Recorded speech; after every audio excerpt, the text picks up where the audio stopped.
very excited to be here. It's the first edition, but I truly believe that it's not going to be the last. And the video that we have seen is quite inspiring, right? It is just readjusting us to the place that we need to be and actually just being a little bit more conscious. And I will talk about what the cruise industry is doing for it. How many of you know what the cruise industry is? Yeah? And I know that most of the time we think that it's these big cruise ships invading the cities and actually polluting the cities. But if I can, for one time, change your mind about all the things that we are doing as an industry, as ports as well, I think that it would be a win. So I prepared actually a very short presentation so that you know what MedCruise is about.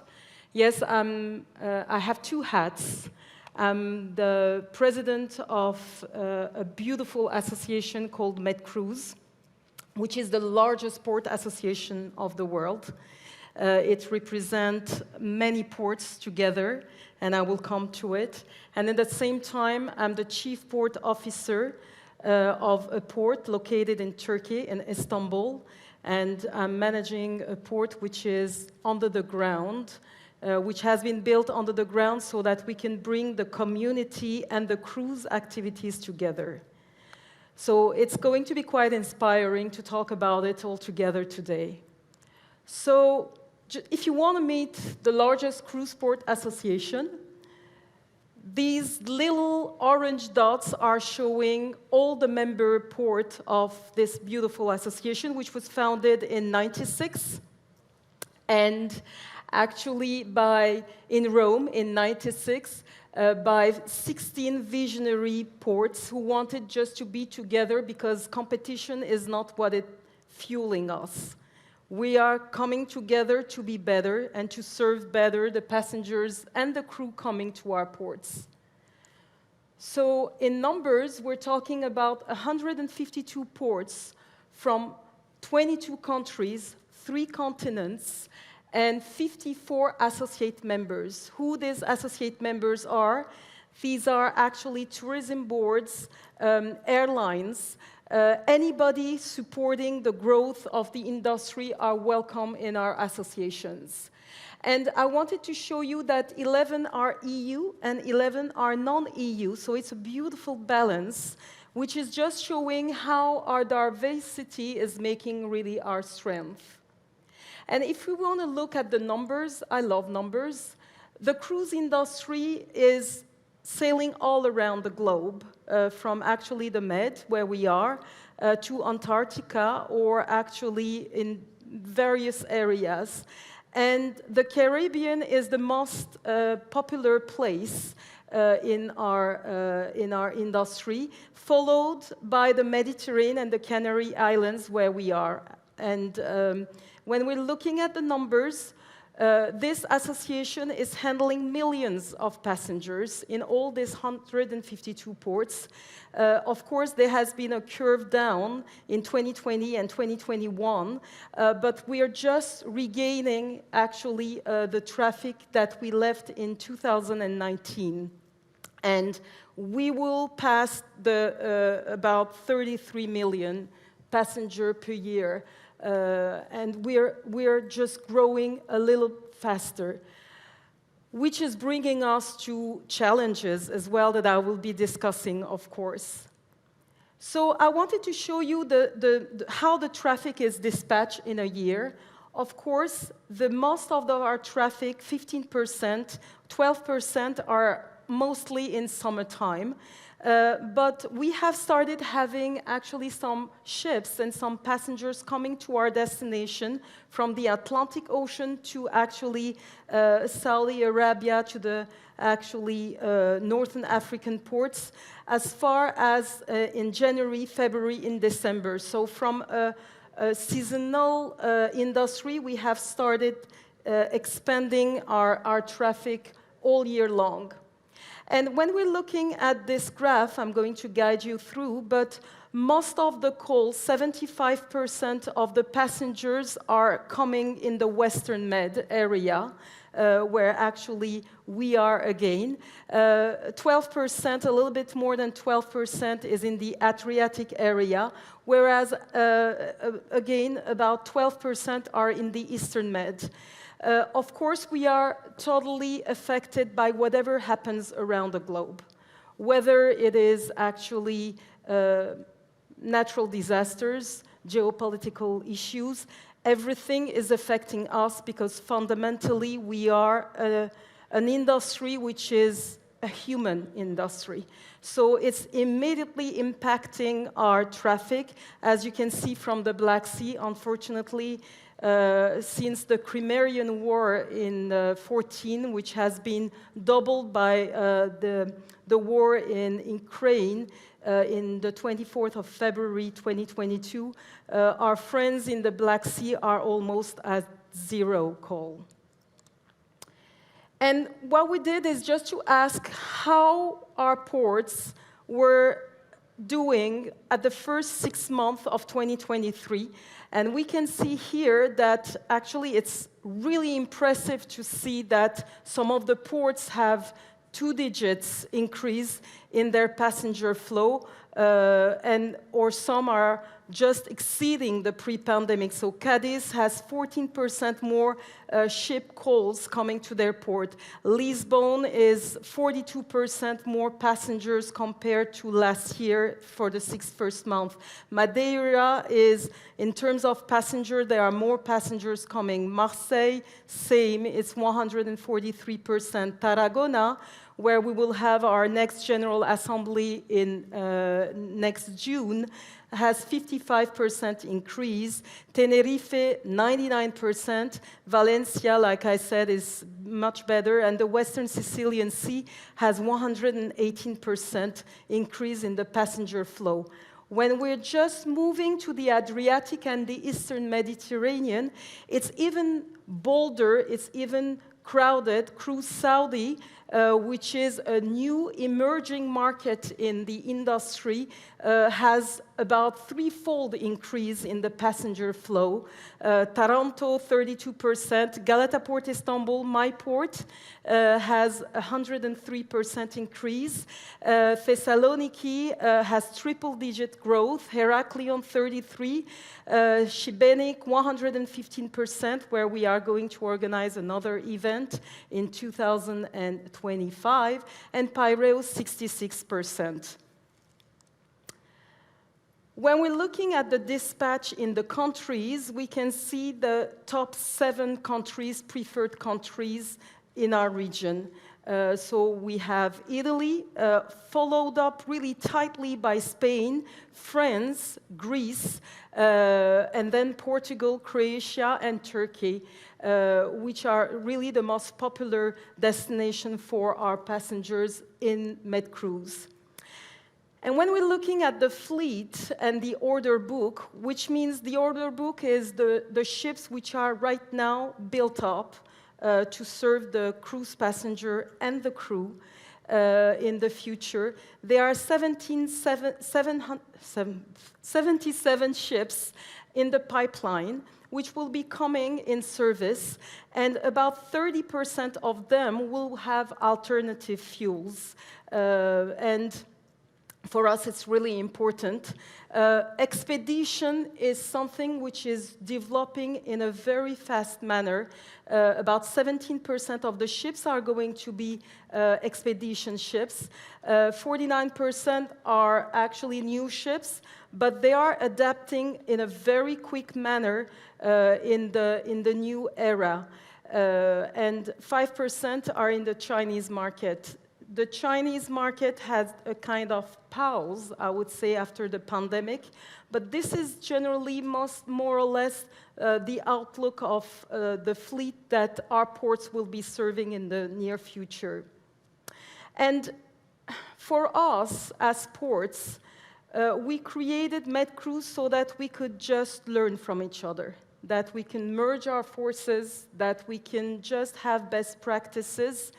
and that in front of the cruise lines, they are not the only players, that we have our say, because we know what our ports and what our destination needs, or how they can get better. So, first of all, I would like to mention about, when we're talking about sustainability for us, we don't look at sustainability only from one angle, which means that it's not only technical solutions.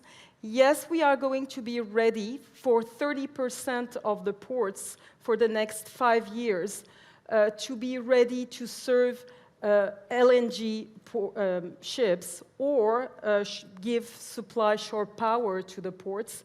But we want, and as a community of ports, to highlight the fact that 98% of the ports are right in the city center.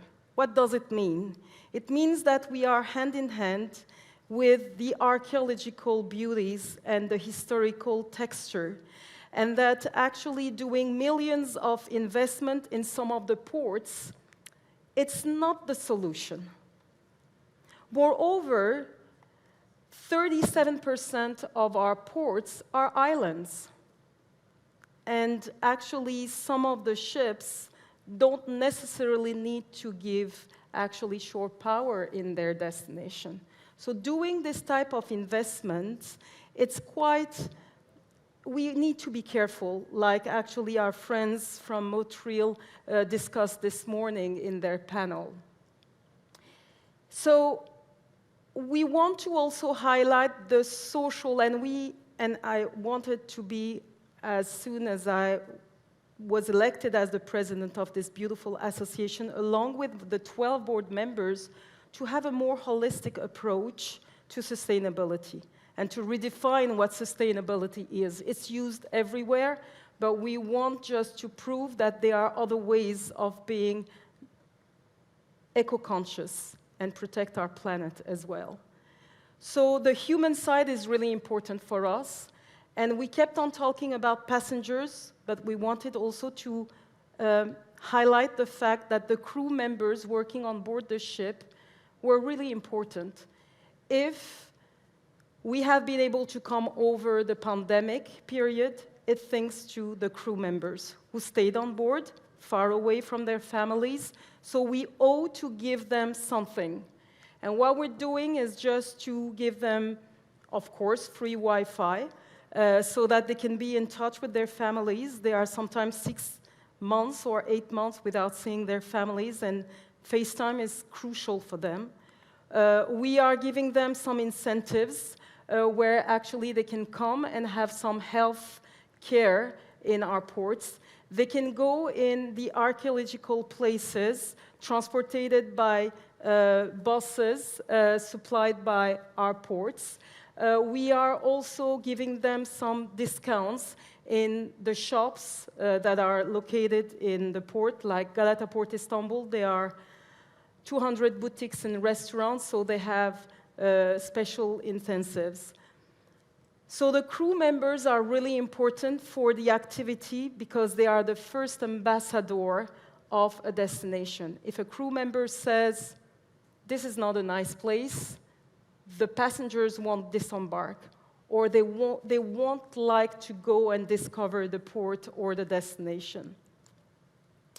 MedCruise for a carrier is also very important. We think that if we want to affect and just explain what our industry is about, the most beautiful way to do it is just to do it in a dignified manner, and working for our own industry is the best thing that we can do. So we are going to create a platform at MedCruise where the people would like just to work in the cruise industry. I have so many mails or many also LinkedIn message of people who want to work in the maritime sector. And the cruise industry is a very nice industry where you tend to discover new people and new destinations as well. We have started also One Registration, One Tree campaign. What is it? We have 2 annual events where all the ports, the cruise lines, the media is gathering in a port member destination. And we are just dedicated to plant trees per delegate, and they know it. So it's not a lot, but it's something that we have initiated, and we have planted thousands of trees since 2021, where actually I was elected, and we're just using very different foundation. We used Reforest Action, but I used also a Turkish foundation called Tema, which is also beautiful, and we're planting all around the globe some trees. No printing policy, because actually we're using QR codes for our business cards. It's a detail, but we're just doing a lot of things for it as well, so that we don't print materials as well. And from the human side, when you're representing so many countries, we are just attaching a lot of importance to what is going on around the globe too, like I said before. We are in close touch with our friends in Odessa since 2022. As a decision of the board, we are not charging, of course, the port of Odessa, which is a member port, but in the same time what we're doing is also diminishing the membership fee to all the ports in the Black Sea region, because the cruise industry is like a domino effect. If something happened to you, it happens to me. And actually this communion approach is really important for us. And so that they don't feel left alone, we created a special award. We just proved the cruise lines that our friends in the Black Sea are waiting for ships and passengers to come. So it's something which is important for us too. And we gave the award to Julia, who is actually in the marketing. She was about to leave the cruise industry, but she stayed because we really want to keep her alive. So collaborate in international projects and in the partnership. We keep on talking about collaboration, and I think that is key no matter what the job you're doing, but especially when you are in the cruise industry and you are touching so many people, collaboration is key. And what we're doing is that, first of all, we have been accepted as a stakeholder to the EU-funded Blue Mission Med project. It's a key project. There are 5 different EU missions to reach the 2030 and 2050 targets. And the EU mission, Restore Our Ocean and Waters, have multiple projects, and Blue Mission Med is one of them. What they're trying to do is that they're trying just to have a holistic approach to sustainability, and that's why it's fitting very well with MedCruise philosophy. They are boosting a well-functioning basin scale innovation ecosystem and attractive to investor and business all around the globe. They are facilitating coherent alignment and monitoring of the EU national and local policies. What it means is that they are understanding what our needs are so that the regulations can be reflected on the EU level. And they are providing also technical services, governance, and also actually support so that we are just reaching the sustainable socio-economic development of the Mediterranean basin. And of course, we are just gathering as the stakeholders, and there are multiple stakeholders from universities as well, but also NGOs, so that we are just merging our forces. What I want to do, actually, is just to create a kind of certification system in collaboration with Blue Mission Med, because actually some of the ports won't be able to have the technical solution which are required by the EU. It's a reality. One solution for all doesn't work for us. And what I would like to do is that the same system as is created for sustainable hotels or sustainable destination, there should be a certification process and system for the ports. So if an island is not having LNG or not having shore power OPS, they shouldn't be diminished. They should be highlighted for the other things that they're doing. What is it? Is just to have some excursions doing organic excursions. I mean, using only organic food. Or some people using only boats for the excursions. For the model of Galata Port Istanbul, we have done a $1.7 billion project under the ground so that for the first time ever, people could see the historical peninsula and could step just next to the ship. And this has to have a value on a scale model, on a practical model. So we are committed with all the ports so that we can just show that what we are doing, not only for the past 5 years, but we have this approach since the 90s. The cruise industry supplied a shore power ship in the 90s, and we got an LNG ship in 2003, just to give you an idea. So as we are touching humans, and as we are creating memories, we owe to be eco-conscious. It's in our DNA, in a way. We are not forgetting the pandemic period. EU Healthy Sailing Advisory Board is the very same advisory board which was present during the pandemic. It's founded by Greek friends. They're excellent, and we have the role of coming together so that we are well prepared in case of another type of pandemic, because this is another reality. The first advisory board was done in one of our General Assembly in Corfu, Greece, back to 2003 May. AIVP is a very important association. And it's actually, we created a working group where we are trying to create a link between the communities and the ports and the destinations. What I mean by that, I just showed you this one-digit increase.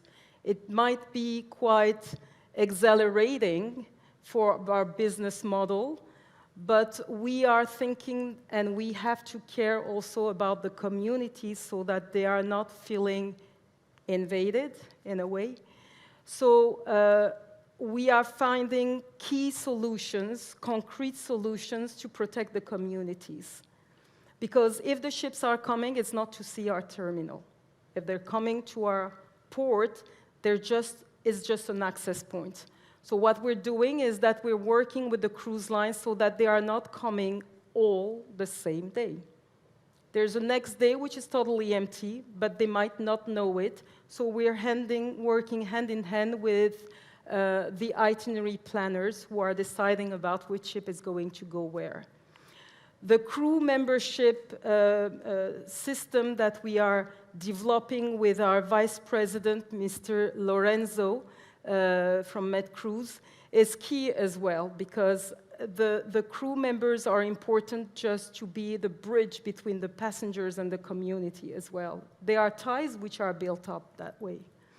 So AIVP is an important working group for us. It's one of the most crowded working groups of our association. There are about 30 ports actively working and creating new solutions for how we can just bring the community and the cruise industry together. We are an affiliate member of UNWTO from the World Tourism Organization, and we are hand in hand working with them as well, so that they can see also on an international level all the activities that we are doing. CLIA is key also. Cruise Line International Association is the kind of counterpart of MedCruise in the sense that they are representing the cruise companies and representing 98% of the cruise lines in the industry. And their board is built up of cruise lines executives too. They need us as much as we need them. So we are collaborating for Blue Mission Med project, for instance, or many different projects where we are merging our forces.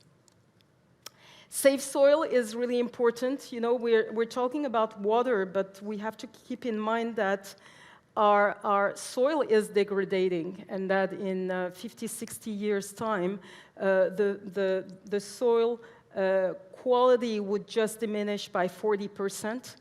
And that I like giving the example of an orange. The orange that my grandmother was eating 10 years ago had more minerals and vitamins than the orange I'm eating right now. And if I have to have the same minerals and vitamins, I need to eat 10 oranges. So that's the fast way that it's going on. Safe Soul is actually an activism NGO by a yogi called Sadhguru, and we wanted just to show our support, just to say that we are conscious that things are going wrong in our soil too. So the new horizon, the cruise port's reality and future. I mean, we have seen how many passengers we need to handle, all our collaboration and challenges, and when we're looking ahead, it's just pushing us to do our investment in a different manner. But let me show you, first of all, the main challenges that we are facing. First of all, and I'm going to leave about 10, 15 minutes for your questions. I love talking as an old tour guide, but I also love listening to the people around me. So we can divide basically our challenges as ports in 4 dimensions. The cruise and community connectivity is paramount. And we are very conscious of the impact that we have in the cities and the metropolitan area. And I would like just to remind you a number. 98% of our ports are right in the city center. So it just put a lot of pressure on us. That's why we are working really hard to create a berth allocation system. What is it? Is, briefly, just to dispatch the ship in the weekdays or the timing so that the flow of the passengers and the tourists can just be changed. Because let's not forget that the tourists are not coming only for the ship, they're coming from planes as well. So we're well aware of it. The environmental matter is, of course, we feel actually the pressure of the EU targets for zero neutrality by 2050. But we have to find a kind of balance between the cost effectiveness and the environmental requirements and efficiency. What we mean by that is that, you know, you can do 30, 50 million euros investment, but who is going to pay for it at the end of the day? Is it the cruise lines? Is it the EU? Is it the operator of the terminal? And some of them have just 10 calls per year. Do they have to do this investment necessarily? The technical investment, the third challenge that we have is that as much as the world is globalizing, no, there's not such a word, is becoming more global, we are just, I was thinking this morning that I had the whole world in the palm of my hand, in a way. It's super exciting, but it's also kind of dangerous too. So we need to use the digital and the technological solution in a smart manner. And we are just started talking about AI in our daily life, in our operation, to be more efficient.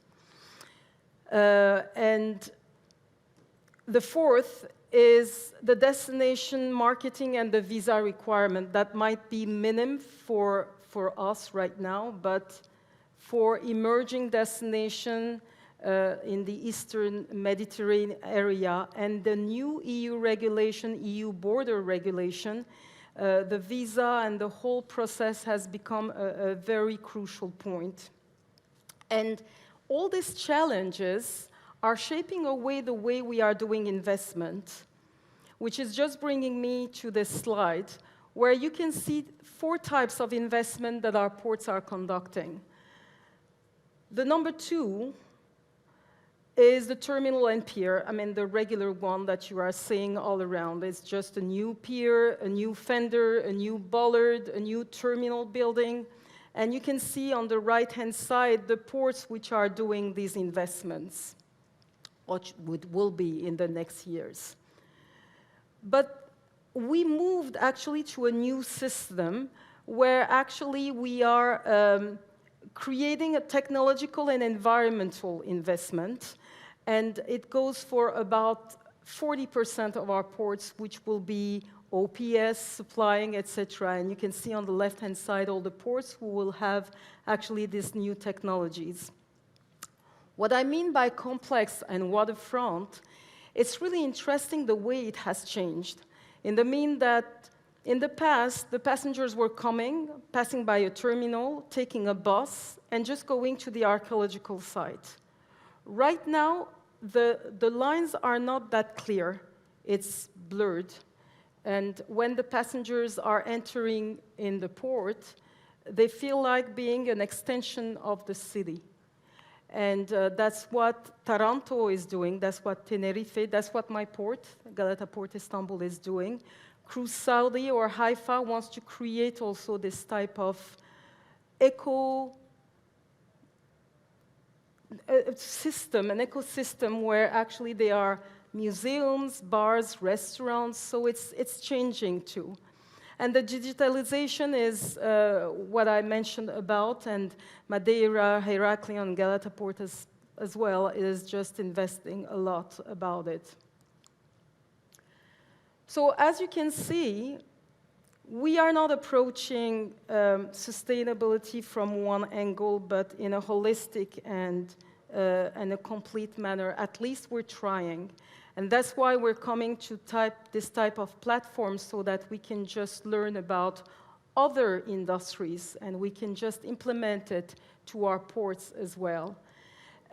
When you have so many ports, so many varied ports, it makes the thing and the challenges a little bit more complicated.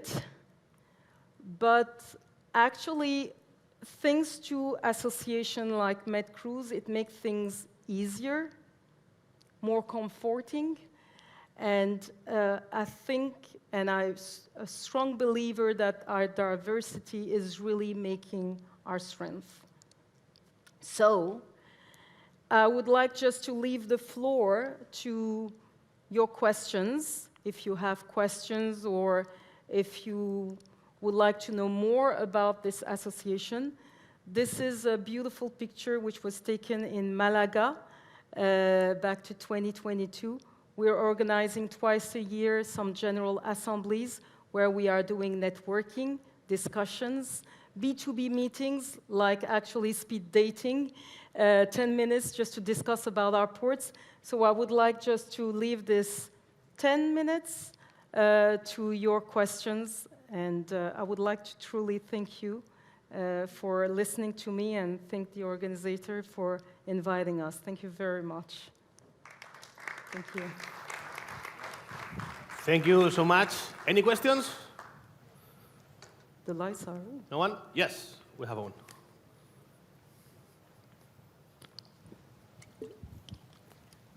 Yeah, as you were speaking about the IVP, I would like to know more about your approach when you come to look into the relation with the local population, local people.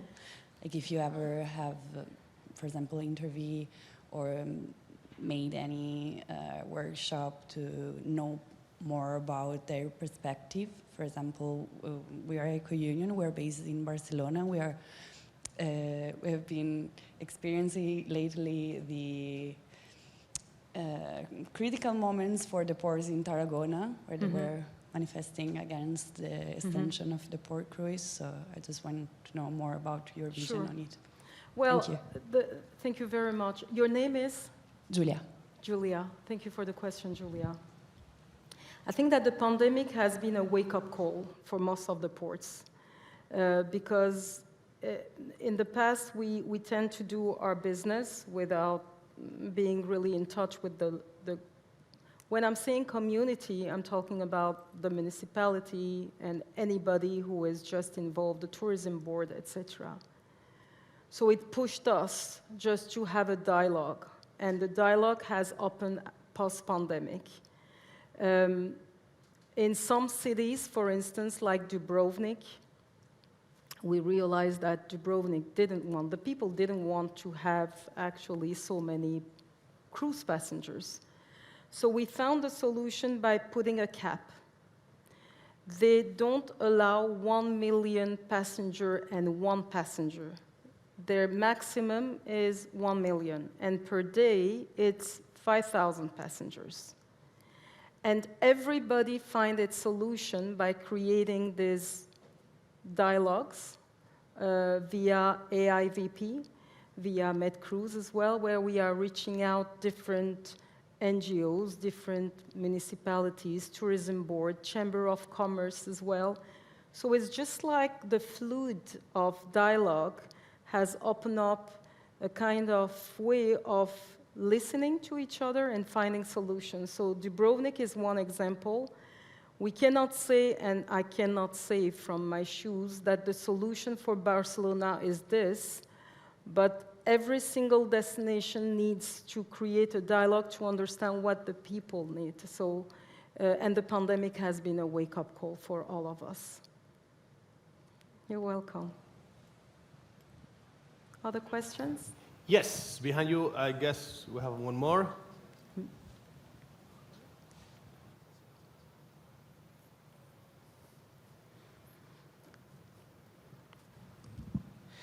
Figen, thank you very much.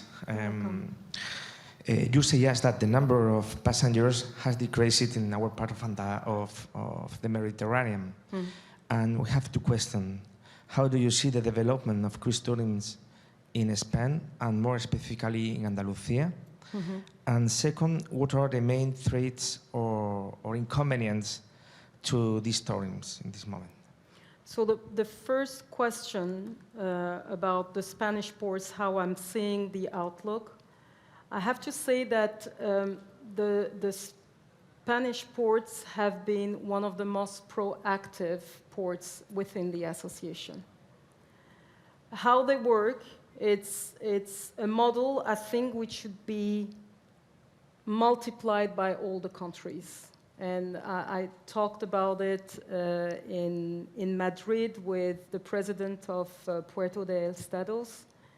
And the union that you have created is just amazing. And I think that in terms of economy, in terms of passenger and the services, the level of services that you are supplying is impeccable.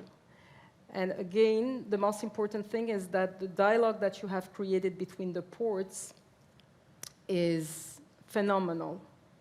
And the funny thing is that the president of Puerto de Estados told me that some Italian ports invited him just to share his model of collaboration. So you are in the right path. For Andalusia, I think that the people need to know that Spain is not only made of Barcelona, and the investment, or Tarragona, for instance, you mentioned it, Julia.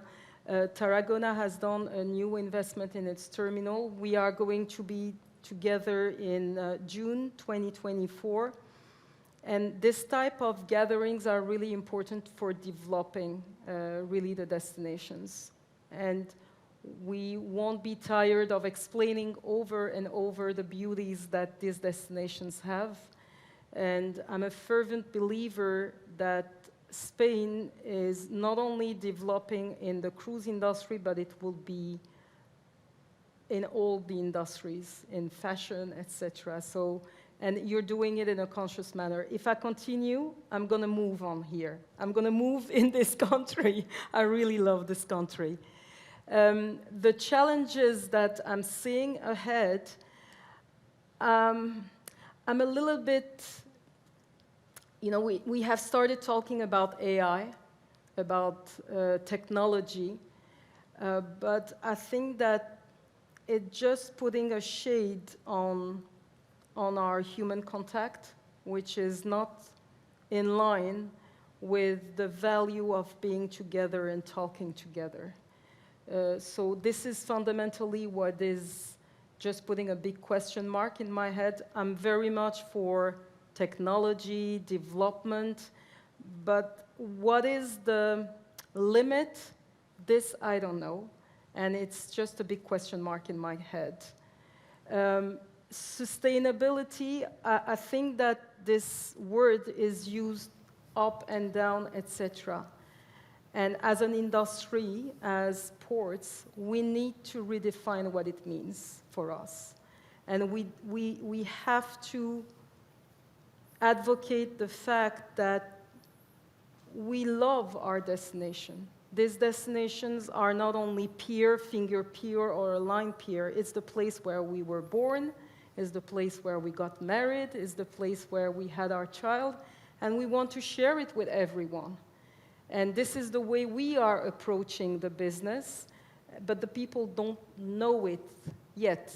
And I think that we need just to spread the word over and over and over without being tired. So these are the two, as you can see, these are very emotional things, both, in a way. And I think that it's really important just to keep the human and emotional part of us, which is making a better world around, in our entourage, in our countries, and over the world, in a way. Thank you for the question. Thank you so much. Any question? Okay, by this size, we have one more. And one more there? No? Okay. I don't see the faces with the lights. Yeah. And can you give me your name? I knew you. Hi, it's Arnau from IUCN, Center for Mediterranean Cooperation. I think it's very interesting, the presentation, thanks a lot. And it's good to see that there is, since a long time ago, this level of cooperation within industry, because it's very important now for data and for understanding what's happening. I think in the terms of sustainability, I think we're moving from a perspective of not just minimizing negative impacts, but we're in a moment of how the industry can move into providing positive outcomes in destinations.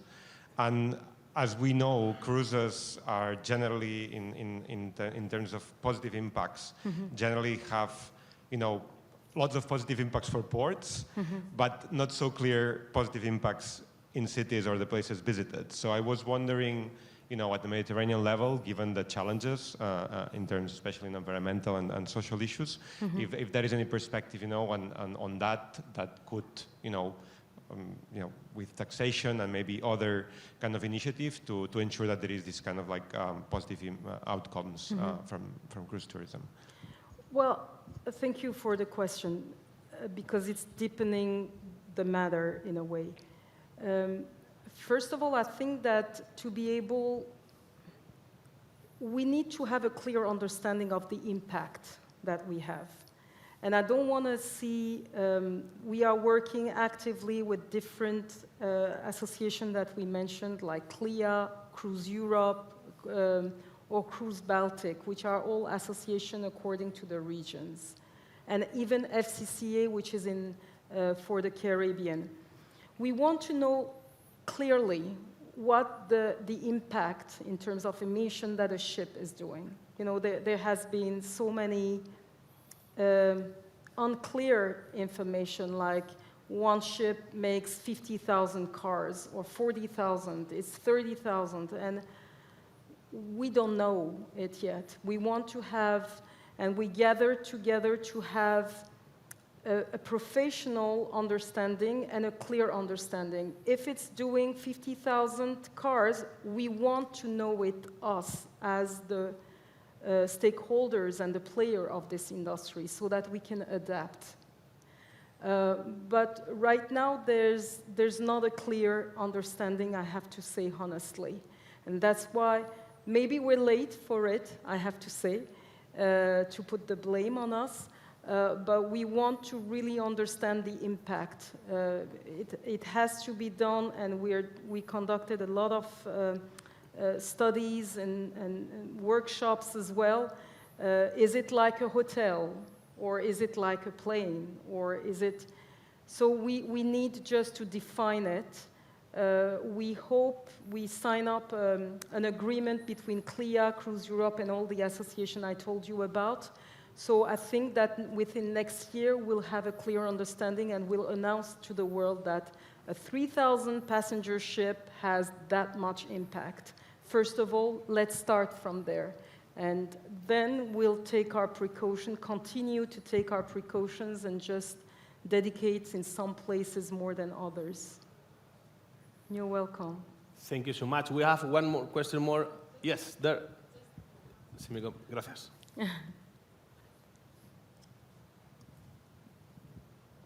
Thank you. Just a comment that maybe also help and to answer this question. You know, I'm emotionally and practically involved with the cruise industry, and I can tell you, I will agree that the answers and the impacts can be seen and you can understand them with social dialogue. And finally, I totally agree with you to decide which are these impacts. You know, in Piraeus, we heard all these years, I'm from Greece, and I used to work for cruise companies, you know, the bad impacts. They have the cruise vessels are coming in Piraeus. But is this true? Nobody has answered this question. And in order to understand if you want the cruise ships in Barcelona, in Piraeus, in Dubrovnik, I know very well the case. I was 15 days ago there, and we discussed this issue. Think about, don't think just the fact that the ship is coming, she said some mechanism to control, for example, the flow of the passengers. Think the benefits in total. These people will come back to your country. And if you offer them, they will see Dubrovnik, but then they want to come back and visit the country, you know, and see more places. So for me, this is a positive impact.